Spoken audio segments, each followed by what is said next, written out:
จ้าថ្ងៃនេះមកចំហុយពងត្រីបន្តិចនេះគឺខ្ញុំកិនវាដាក់ប្រអប់ទុកឲ្យស្រាប់ហើយណាយកមកដាក់ចំហុយមានស្បែកជ្រូកអីទាំងដុំហ្នឹងយកមកដាក់ចំហុយខ្ទិះឆ្ងាញ់ណាពងត្រីម្ដាយទិញឲ្យតាំងពីភ្ជុំឆ្នាំមុនណ3ខាំទុកនៅក្នុងទូហ្នឹងឲ្យទៅពេលស្លប្រហើយកមកប្រើអញ្ចឹងណានេះ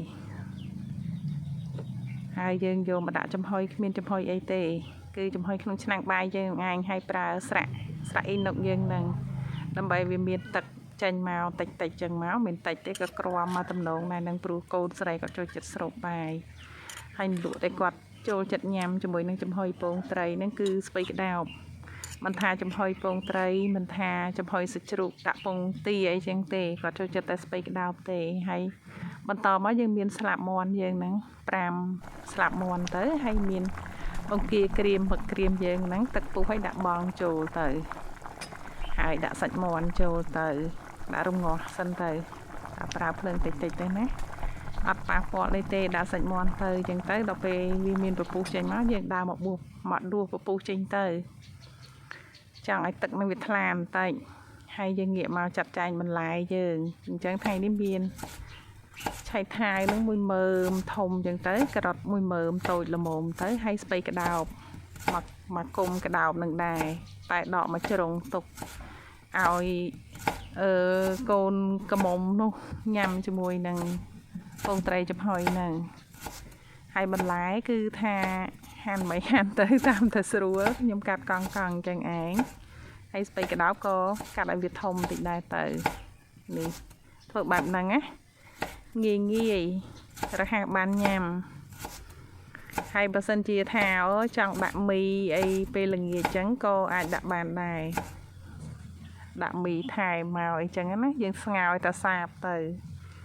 នេះគ្រឿងក្រៅមានតែប៉ុណ្្នឹងឯងអត់មានអីច្រើនទេងាយរហ័សបានញ៉ាំហត់ទឹកសម្លក្តៅទៅវាធូរច្រមុះរួចរាល់ចាប់ផ្ដើមមកដំខ្ទឹមថ្ងៃនេះខ្ជិលបុកខ្ទឹមនិងម្រេចអញ្ចឹងដំខ្ទឹមច្រាក់ផ្សេងទៅឲ្យច្រើនតិចទៅណាហើយចាំយើងដាក់ម្រេចរបស់យើងហ្នឹងផ្សេងទៀតទៅ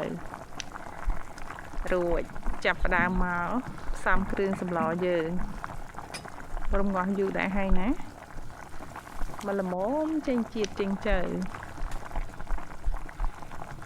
ដាក់ខ្ទឹមចូលមកហើយដាក់បន្លែរំងាស់ឲ្យតែបន្លែយើងហ្នឹងឆៃថាយយើងហ្នឹងឡើងទៅជាសាច់ថ្លាទៅគឺបានរួចរាល់ហើយការពុតពេលកំពុងតែដាក់ស្លហ្នឹងជាតាញ៉ាំបាយជាមួយពងត្រីនឹងរួចបាត់ហើយគេឃ្លានគេចេញពីរៀនមកគេញ៉ាំតែម្ដង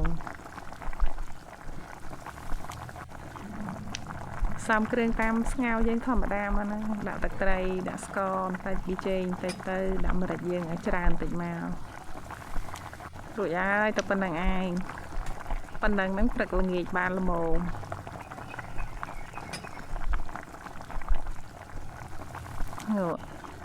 ណាគេកំពុងតែអង្គុយកាយបាយញាត់មកណាគេថាឆ្ងាញ់ណាពងត្រីនឹងឡើងខ្ទិះឆ្ងាញ់ហ្មងខ្ញុំថាឆ្ងាញ់ដែរដល់ពេលយើងចំហុយដាក់ហប់អញ្ចឹងទៅវាចេញទឹកមកច្រើនណាជាមួយនឹងផ្សែងទៅធ្វើឲ្យវាទន់ល្មួតណាគាត់ឆ្ងាញ់គាត់ឲ្យសាច់ជ្រូកកិនឡើងល្អិតម៉ត់អញ្ចឹងទៅមានអីឆ្ងាញ់មែនតាពីមុនមកខ្ញុំចំហុយពងត្រីអត់ចូលចិត្តដាក់សាច់ជ្រូកផងហ្នឹងតែដល់ពេល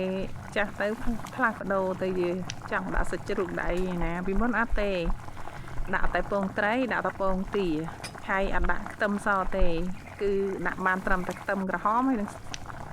ដាក់តែខ្ទឹមក្រហមហើយនឹងស្លឹកខ្ទឹមហើយចំហុយនេះក៏ចឹងដែរណាកាន់តែខ្ទឹមក្រហមហើយដាក់ខ្ទឹមក្រហមឲ្យច្រើនទៅអត់ចូលចិត្តដាក់ខ្ទឹមសនឹងមិនទៅជាដាក់ខ្ទឹមសទៅមានអារម្មណ៍ថាដូចប្រឆាំងគ្នាមិនដាក់តិចតួចជាមួយពងត្រីវាទៅជាអញ្ចឹងដែរណាតាមតការយល់ឃើញរបស់យើងរៀងខ្លួននេះជាកិច្ចបញ្ចប់ហើយអូលឺសូស្នូគេចាក់ដីដល់ហើយដោយសារថ្ងៃនេះនៅក្នុងផ្ទះវាក្តៅពេកអញ្ចឹងខ្ញុំចេញមកខាងក្រៅមកចំការហើយមកអង្គុយថតសំឡេងទៅបើកទឹកផងបងប្អូនមានលឺស្នូទឹកឯអត់ ហើយដល់ពេលអ្នកនៅខាងក្រោយដីមួយខាងទៀតប្រហែលជា50 ម៉ែត្របន្តទៅទៀតហ្នឹងគេកំពុងចាក់ដីចាក់ថ្មអីចឹងណាឬសូវចូលមកនេះចាត់ចែងរៀបចំដាក់ចានមកឲ្យប៉ាកូនញ៉ាំរួចបាត់ហើយទៅសាលារួចបាត់ហើយអញ្ចឹងខ្ញុំចូលចិត្តញ៉ាំពពាយតែពពាយនេះទុកនៅក្នុងទូឡើងប្រហែលថ្ងៃហើយវារៀងជាប់ហើយណាដោយសារតែផ្ដាសាយអញ្ចឹងអត់ហ៊ានចំហុយញ៉ាំកាន់វារួចរាល់ហើយទុកដាក់ក្នុងប្រអប់ទៅដល់ពេលឥឡូវធូរផ្ដាសាយហើយយកមកញ៉ាំជាមួយស្ងោរតែម្ដង